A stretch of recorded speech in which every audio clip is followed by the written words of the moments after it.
3:17 p.m. Golden hour. Officer Jake Rivera's Bodycam timestamp would later become iconic. The exact minute a racist Karen's life imploded in 4K glory. The Mercedes G-Wagon parked across two handicapped spots should have been clue number one. The expired veteran's placard dangling from a mirror, stolen from her ex-husband's BMW, was clue number two. But it was a Starbucks Venti Caramel Crunch Frappuccino sweating on the dashboard that told Rivera everything. This wasn't just another entitlement episode. This was content. "Ma'am," Rivera started, his tone the perfect blend of patient and patronizing, the sweet spot that makes Karens lose their damn minds. "You can't park here unless—" The spit hit his badge with the precision of an MLB fastball. Warm, sticky, reeking of $8 worth of artificial syrup and unchecked privilege. For half a second, the universe held its breath. Then Rivera's partner Marcus Chun, who'd been live-streaming the whole thing to the precinct's private Snapchat group, choked on his Monster Energy drink. The glug-glug spit sound effect from his dashcam audio would later get remixed into a platinum-selling diss track. What happened next became Police Academy legend. The glove snap. Rivera peeling evidence gloves from his belt with a dramatic flair of a surgeon prepping for transplant. Snap, snap. The latex echoed like gunshots in the suddenly silent parking lot. The footwork, his boots sliding behind her Stuart Weitzman heels in a move cops call the New Yorker low. Not enough to hurt. Just enough to drop a rhino. The money shot. Karen's Botox face morphing from smug to oh shit as the cuffs clicked. Her whispered, "You're making a mistake," perfectly synced with you muttering, "Bitch, you're a meme now," under his breath. But the real magic came at 0:37 in the footage, the moment Karen forgot about the four other body cams recording her. "Fucking beaner cops," she hissed, lunging like a feral chihuahua. "My husband's a partner at BZZD." Taser arcs lit up the parking lot like paparazzi flashes. Not because Rivera deployed his, but because every off-duty cop within 50 yards instinctively reached for theirs. The symphony of charging electrodes became the unofficial soundtrack to her viral downfall. By the time backup arrived, 3 cruisers, 2 K9 units, and a sergeant who just wanted to see the show, Karen had attempted to bribe Chin with a Sephora gift card, called 911 to report her own kidnapping, demanded the officers' real names because Rivera and Chin are obviously fake. But the piece de resistance? The jailhouse phone call where she told her divorce attorney, "Bail me out before Robert sees a video." Unaware inmates' calls are public record. That audio clip alone garnered 2.7 M views on TikTok before the DA finished his coffee. The precinct break room smelled like burnt coffee and adrenaline when Officer Chin burst through the doors, holding his phone like it was a live grenade. "We're at 500K views in 2 hours, he wheezed, shoving the screen in Rivera's face. The YouTube notification counter was spinning so fast it looked broken. Badge cams and beyond had dropped the unedited footage with the title "Karen Spit Heard Round the World," and the internet was having a collective aneurysm. Rivera barely had time to process before Sergeant Gutierrez appeared in the doorway, her expression caught between pride and, "Oh God, the paperwork." "Chief wants you 2 on CNN in 30, she said, tossing Rivera a fresh uniform shirt. "And Jake?" The DA just upgraded the charges to felony assault with a hate crime enhancement. Chen's choke laugh echoed down the hallway as he scrambled to call his mother in Taiwan. She'd been begging him for grandkids, but going viral as that handsome cop who arrested the racist lady would buy him at least 5 years of breathing room. Meanwhile, in cell block D, Karen, now identified as 42-year-old real estate broker Stephanie Whitmore, was discovering the harsh economics of viral infamy. Her one phone call had gone to her divorce attorney, not because she expected Robert to leave her, though that was coming, but because a man had made partner at his firm by specializing in reputation management. The jail's ancient payphone captured every syllable of their conversation for posterity. "You did what on camera?" Attorney Robert's voice had climbed so high only dogs could hear it. "No, Stephanie, the governor can't fix this." The governor just retweeted the video with crying, laughing emojis. The real comedy gold dropped at the 117 mark when Stephanie, in a moment of breathtaking tone deafness, whispered, "Can we sue the officers for, I don't know, making me look bad?"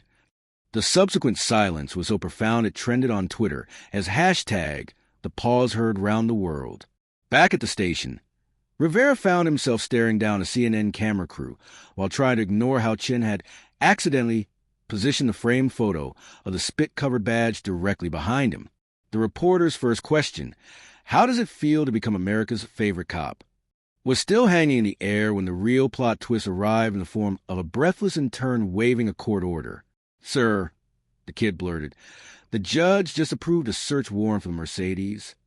What they found in that G-Wagon's trunk would make the spit look like a meet-cute. 3 parking placards, all stolen, all from veterans. A binder of fake invoices. The Whitmore's second home was an Airbnb. The smoking gun, a dash cam of Stephanie screaming at a black family last month for stealing her spot at Whole Foods. Jesus," Jim muttered as IT pulled the footage. "This woman's like a Russian nesting doll racism." The precinct's youngest dispatcher, 22-year-old Maya Rodriguez, saw the opportunity first. While the detectives were still cataloging evidence, she'd already clipped the Whole Foods footage, added subtitles in 3 languages, and posted it to TikTok with the caption Karen, Origins. It hit 1 million views before the DA finished his press conference announcing the new evidence. Stephanie's meltdown when the judge set bail at $250,000, citing flight risk and demonstrated contempt for the law, was captured by no fewer than 9 courtroom sketch artists. The most iconic rendering, featuring her mid-screen with a thought bubble reading, "But my Instagram," now hangs in the precinct's coffee room. As Rivera finally clocked out at 3 a.m., his phone buzzed with a Venmo notification.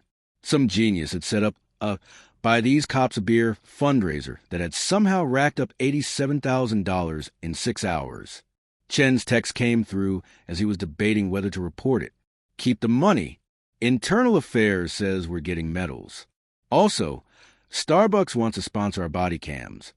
Somewhere in the county jail, a very expensive divorce attorney was drafting paperwork, and on the internet, 1,000 remixes of the spit were being born. The precinct's IT department smelled blood in the water. While the world was busy mumifying Stephanie Whitmore's spit heard round the world, 24-year-old tech intern Jason Ruiz was elbow deep in the Mercedes infotainment system, recovering deleted texts that would crack the case wide open. The car's Bluetooth sync revealed a WhatsApp group chat titled Parking Spot Avengers, a private coven of 6 suburban women who shared tips on how to weaponize privilege. Messages dating back 2 years showed scripted outrage, pre-written lines like, "I pay your salary," and "Let me speak to your supervisor," save in their Notes app. Tactics, instructions on how to fake medical emergencies when caught parking illegally. The smoking gun, a video of Stephanie practicing her spit technique in a Starbucks drive-thru, captioned, "This gets them every time faced with tears of joy." Ruiz, who ran a true crime podcast in his spare time, knew exactly what to do. He airdropped the files to the DA's office, CC'd the FBI's Civil Rights Division, then, because he understood the assignment, leaked a single screenshot to Reddit's r/public Freakout. Within 20 minutes, internet sleuths had doxed all 6 women. By sunrise, the Parking Spot Avengers were trending under hashtag Karengate. Their LinkedIn profiles were flooded with, "I hope this doesn't affect your Sparkle's professional reputation," Sparkle's comments. HOA board positions were revoked. One member's husband, a local judge, resigned after Twitter dug up his own racist rants from a country club group chat. Meanwhile, Stephanie's soon-to-be ex-husband Robert was learning the hard way that "I had no idea" doesn't hold up in court or the court of public opinion. His law firm's Yelp page was bombarded with 1-star reviews like, "Partners here specialize in racism, not real estate law." The final nail in the coffin, his golf buddies, who'd been in the Parking Spot Avengers backup chat, were now under FBI investigation for conspiracy. Back at the station, Rivera and Chun were unwittingly becoming the faces of police reform. A change.org petition demanding more cops like Rivera hit 500K signatures. The department's recruitment website crashed from traffic. Even the mayor, who dodged every previous brutality scandal, suddenly announced body cams for all officers, citing the positive example set by this incident. Then came the Hollywood offers. Netflix slid into Rivera's DMs with a documentary reenactment deal. A 24 option to rights for a dark comedy. Most bizarre?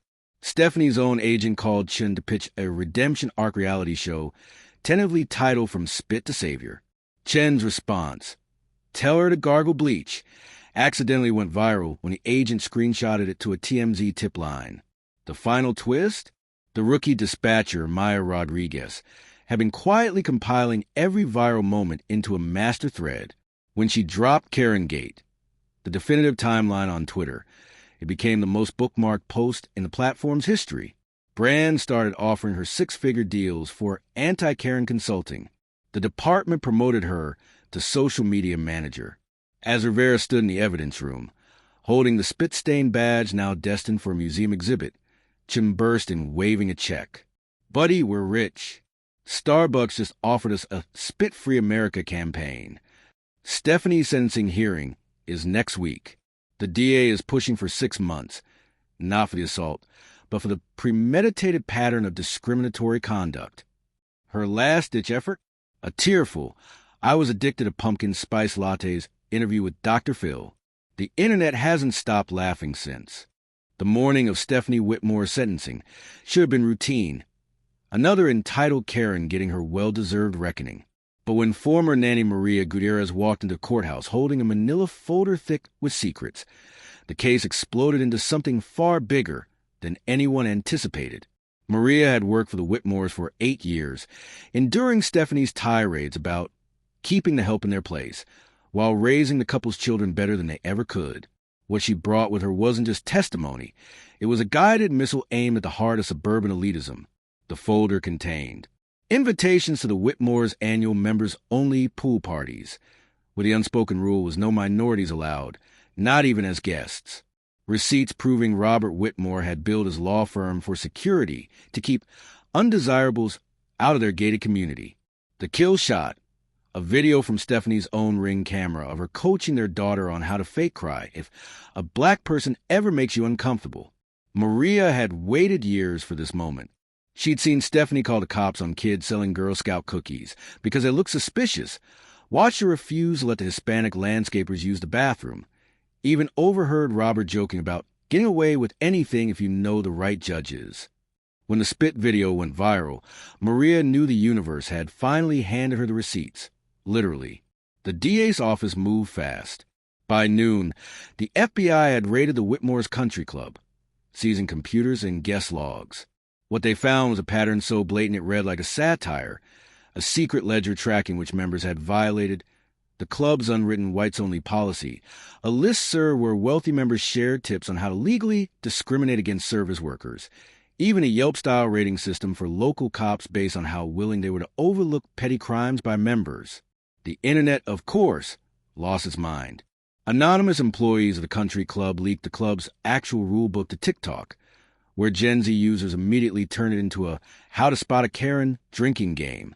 A former bartender went live on Instagram, revealing how members would casually drop racial slurs when they thought the staff couldn't hear.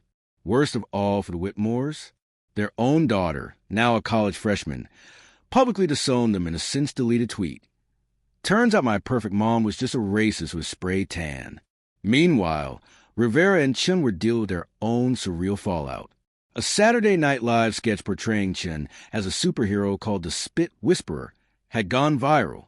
Starbucks did offer them that sponsorship, not just for Bodycams, but for a limited edition Justice Brew coffee blend, with proceeds going to anti-discrimination charities.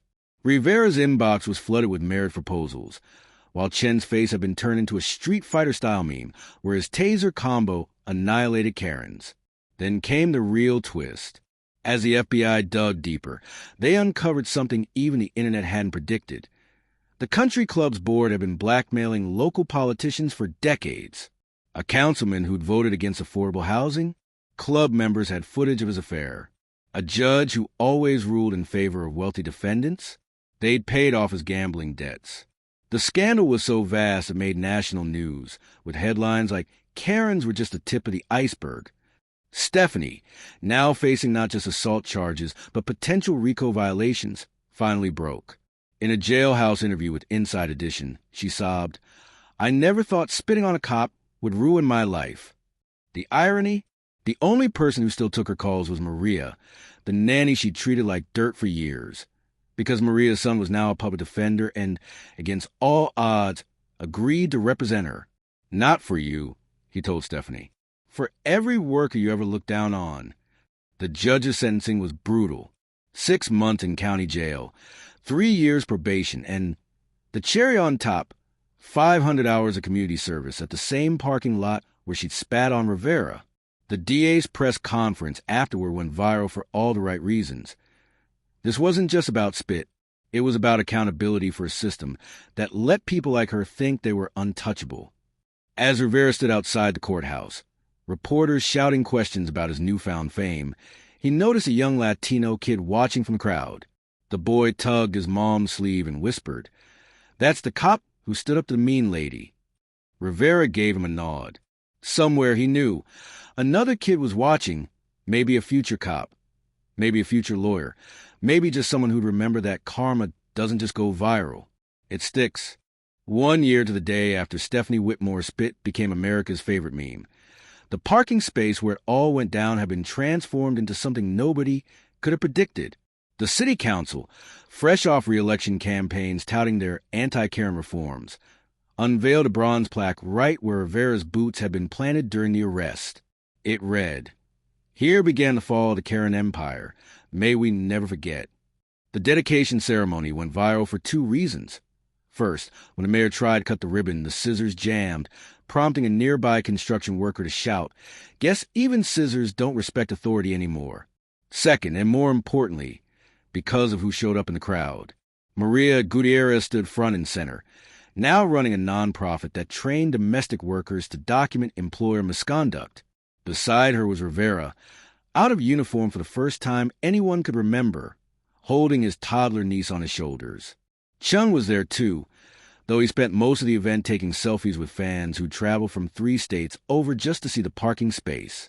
But the real shock came when a sleek black SUV pulled up and outstepped none other than Robert Whitmore, divorce finalized, law license suspended, and looking like he'd aged a decade in 12 months. The crowd tensed. Then he walked straight to Maria, handed her an envelope, and said loud enough for every phone camera to catch, "Back pay, with interest." The internet collectively lost its mind. Meanwhile, the country club's downfall had become the feel-good story of the year. After the FBI finished dismantling its corruption network, the property was seized and sold at auction to none other than rapper-turned-activist Devontae King Truth Williams. His renovation plans leaked to TMZ included converting the golf course into affordable housing with a community garden where the 18th hole used to be, turning the clubhouse into a no Karens allowed resort where service workers vacation for free, keeping one single parking space, the one reserved for club president, as a Karen Museum exhibit, complete with Stephanie's mugshot and a loop of her jailhouse meltdown. The grand opening was set for July 4th, and tickets sold out in 7 minutes. But the real surprise came during the ribbon cutting, when King Truth grabbed the mic and announced, "Y'all thought we was done? Nah, meet our new head of security."